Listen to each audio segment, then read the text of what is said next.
Dua kelompok remaja saling serang di Jalan Stasiun Medan Belawan, Medan, Sumatera Utara.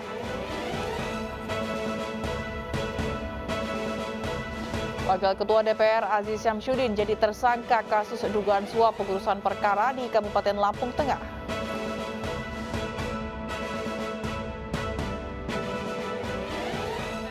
Banjir terjang kota di selatan Andalusia, Spanyol.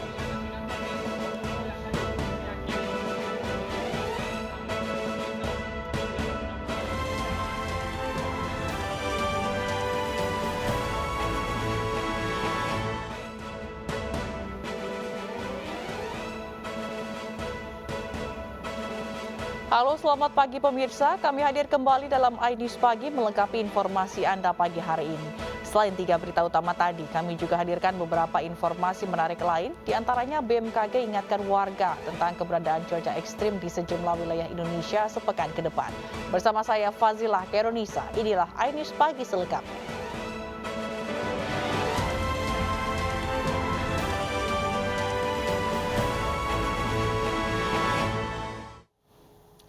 Dua kelompok remaja Kamis petang terlibat tawuran di Jalan Stasiun Medan Belawan, Kota Medan, Sumatera Utara.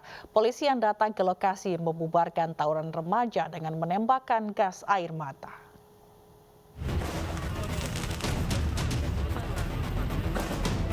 Aksi saling menyerang tak terhindarkan antara kedua kelompok remaja di Jalan Stasiun Medan Belawan, Kota Medan, Sumatera Utara. Dengan menggunakan senjata tajam, batu, dan petasan, dua kelompok remaja ini terlibat tawuran pada Kamis petang. Tawuran kedua kelompok remaja ini pun menjadi tontonan warga dan membuat lalu lintas terhambat. Polisi yang tiba di lokasi langsung membubarkan tawuran dengan menembakkan gas air mata ke arah kerumunan pertikaian. Bukannya membubarkan diri, remaja yang terlibat tawuran melempari petugas dengan batu dan botol. Polisi pun geram dan mengejar kedua kelompok remaja yang lari hingga ke pemukiman warga. Aksi tawuran berhenti setelah petugas kepolisian mendorong paksa remaja yang terlibat tawuran untuk kembali ke rumah mereka masing-masing. Jadi kalau di Belawan ini hampir setiap hari, sehari itu seperti makan obat kita. Bisa 3 kali sehari dan berpindah-pindah itu. Nah ini harusnya pihak pemerintah, baik itu dinas sosial, dinas pendidikan, kecamatan, dan khusus juga pihak penegak hukum, harusnya bisa bersinergi kepada yang saya sebutkan tadi, juga diajak juga tokoh-tokoh masyarakatnya, bagaimana membuat solusi sehingga anak-anak ini tidak gagal paham.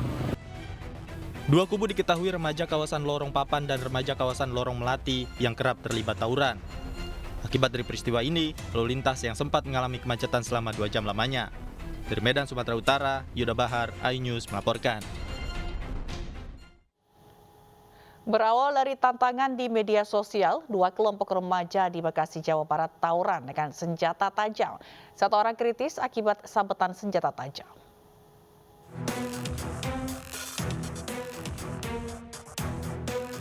Tawuran dua kelompok remaja di kawasan Jatiwarna, Bekasi, Jawa Barat terekam kamera pengawas. Berawal dari saling ejek di media sosial, mereka bertarung menggunakan senjata tajam. Akibatnya, satu orang kritis lantaran terkena sabetan senjata tajam. Berbekal rekaman kamera pengawas, petugas Polsek Pondok Gede berhasil menangkap 3 pelaku di rumahnya masing-masing. Polisi menyita senjata tajam yang digunakan untuk tawuran dan ponsel yang digunakan untuk menantang di media sosial. Mereka bertemu itu melalui media sosial, Instagram mereka, janjian. Jadi mau perang aja janjian dia. Nah ini uniknya nih. Jadi jelang subuh itu terjadi, ya dapat kita ungkap, dan pelakunya 3 orang. Dua kelompok ini teridentifikasi bernama Geng Growak 297 dan Geng Rausterdam. 2 dari 3 pelaku yang ditangkap masih di bawah umur. Sementara seluruh pelaku terancam pasal tentang penganiayaan serta perlindungan anak dengan hukuman maksimal 5 tahun kurungan penjara. Dari Bekasi, Jawa Barat, Rahmat Hidayat, iNews melaporkan. Dua kapal ikan di Tanjung Balai, Sumatera Utara ludes terbakar. Kebakaran terjadi saat kapal tengah dalam perawatan.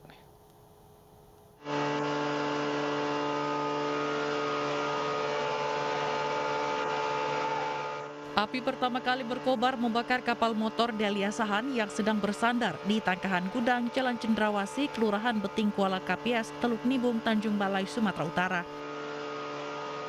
Api kemudian dengan cepat menjalar ke kapal ikan lainnya yang berada di sebelahnya, yakni kapal motor Deli Naga. Petugas pemadam kebakaran yang menurunkan 6 unit mobil pemadam langsung memadamkan api agar tidak merambat ke kapal lain. Diduga api berasal dari percikan api las yang menyambar gas yang bocor di kapal. Sampai saat ini yang kita peroleh informasi adalah akibat dari ABK atau anak kerja yang di kapal, ada yang memperbaiki kapal berupa las melas, lalu ada ledakan. Itu sementara itu yang kita ketahui. Kerugian akibat terbakarnya 2 kapal ikan ini diperkirakan mencapai miliaran rupiah. Dari Tanjung Balai, Sumatera Utara, Ulil Amri, Ainus melaporkan. Kebakaran di sumur minyak ilegal di kawasan Batanghari, Jambi sudah berlangsung selama 5 hari lebih. Satgas Karhutla Jambi berupaya keras agar kebakaran tidak menjalar ke area hutan.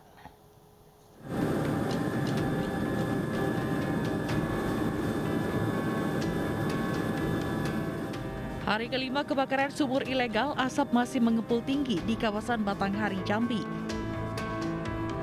Angin kencang dan lingkungan gersang membuat api semakin sulit dipadamkan. Mengantisipasi kebakaran meluas ke areal hutan, Satgas Karhutla Jambi meninjau langsung lokasi dan mengatur strategi pemadaman. Menurut Satgas, diperlukan keahlian khusus untuk memadamkan kebakaran sumur minyak. Dari hari pertama sampai dengan sekarang, apinya sudah stabil ya, tetap hidup untuk bisa menurunkan tim yang ahli untuk bisa memadamkan lokasi kebakaran itu.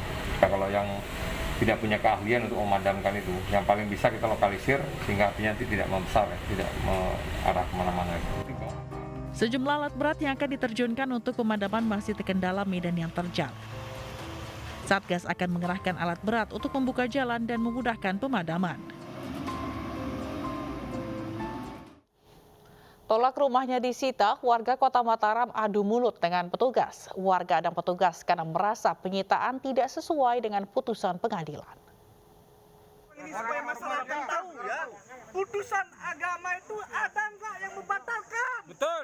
Adu mulut antar warga dan petugas eksekusi rumah terjadi di Jalan Timbanu, Karangdehe, Cakranegara, Kota Mataram, Nusa Tenggara Barat. Warga menolak eksekusi karena dinilai bertentangan dengan putusan dari Pengadilan Negeri Agama yang memenangkan dalam kasus sengketa rumah melawan Meihiko Lidawati. Warga pun melarang jurusita untuk membacakan surat keputusan dari Ketua Pengadilan Negeri Mataram karena dinilai tidak adil. Yang menjadi pertanyaan sekarang ini supaya masyarakat tahu ya, putusan agama itu ada nggak yang membatalkan? Betul. Itu jawab itu Pak, jawab. Ada enggak? Jawab dan berikan Pak, mohon dengan hormat. Kita lagi proses. Jangan pertimbangkan saya, pertimbangkan. PK juga. Bisa saja. Belum dikirim. Bukan pertimbangan nih Pak. Untuk menghindari terjadinya bentrok dan pertimbangan keamanan, proses eksekusi batal dilaksanakan. Dari Mataram, Nusa Tenggara Barat, Hari Kasidi, iNews melaporkan.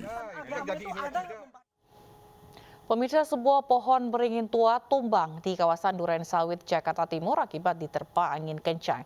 BMKG mengimbau masyarakat untuk waspada cuaca ekstrim yang disebabkan peralihan musim kemarau ke musim penghujan.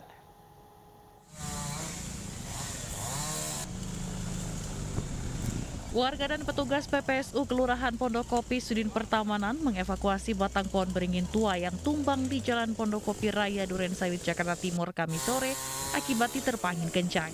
Beruntung tidak ada korban jiwa akibat peristiwa ini, namun arus lalu lintas dari arah Pondokopi menuju Kanal Banjir Timur maupun sebaliknya sempat terhenti selama proses evakuasi.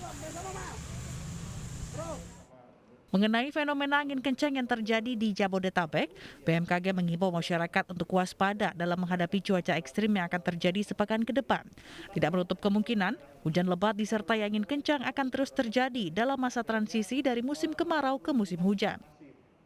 Masyarakat itu pada saat musim pancaroba, maka yang harus diwaspadai adalah terjadinya bencana hidrometeorologi atau cuaca ekstrim biasanya adalah hujan dengan durasi sangat tinggi, kemudian singkat, kemudian biasanya disertai hujan es, disertai angin kencang, bahkan terkadang ada puting beliung.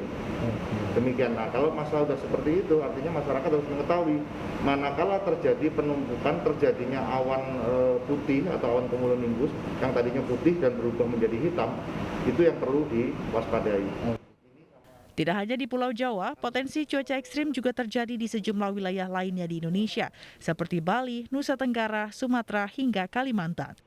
Dari Jakarta, Rio Manik, Hasbiullah Indra Setiabudi, iNews melaporkan. Warga Padang, Sumatera Barat panik dengan kemunculan ular piton sepanjang 7 meter yang masuk ke rumah warga. Sementara itu di Mojokerto, Jawa Timur, warga diteror tawon Vespa yang bersarang di atas atap rumah indekos. Kemunculan seekor ular piton sepanjang 7 meter membuat penghuni rumah di Kecamatan Padang Timur, Kota Padang panik. Penghuni rumah kemudian meminta pertolongan kepada petugas pemadam kebakaran untuk mengevakuasi ular tersebut dari atas plafon. Petugas sempat kesulitan mengevakuasi ular karena ular bertingkah agresif. Diduga ular dalam kondisi kelaparan serta memasuki musim kawin. Ular ini akhirnya berhasil dievakuasi petugas dan selanjutnya diserahkan ke petugas BKSDA Sumbar untuk dikembalikan ke habitatnya.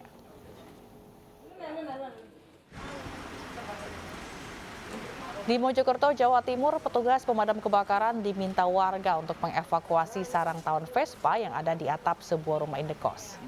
Petugas sempat kesulitan karena diserang tawon Vespa yang sengatannya bisa menyebabkan kematian.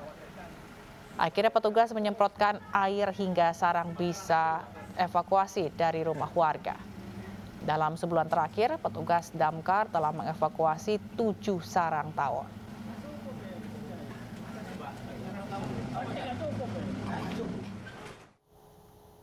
Sementara petugas Sudin Penanggulangan Kebakaran dan Penyelamatan diserang sekawanan tawon saat evakuasi sarang tawon jenis Vespa afinis di lantai 5 rumah susun Boeing ke Kemayoran, Jakarta Pusat, Kamis malam. Selain kerap menyerang para penghuni rusun, keberadaan tawon mematikan tersebut juga telah membuat 2 ekor burung kicau warga senilai jutaan rupiah mati.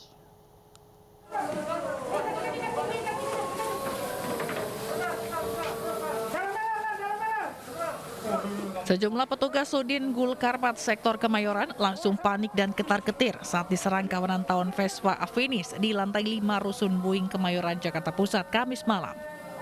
Sambil menyemprotkan cairan pembasmi serangga, petugas berusaha mengevakuasi sarang tawon yang menempel di dalam plafon menggunakan kantung plastik besar.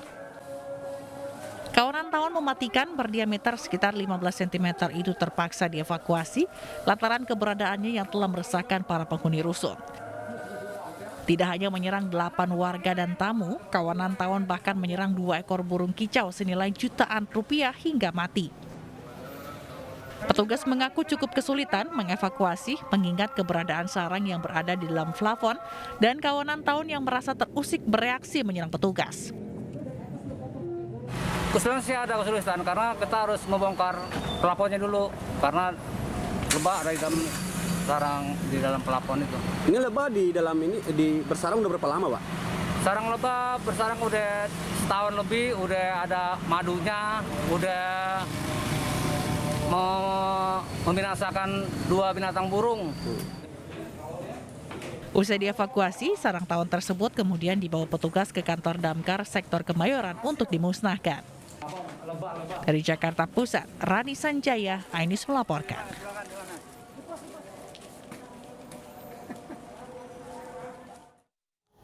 Dilaporkan Luhut Binsar Panjaitan ke Polda Metro Jaya, Koordinator Kontras Fatia Maulidianti dan aktivis Haris Azhar lapor Komnas HAM.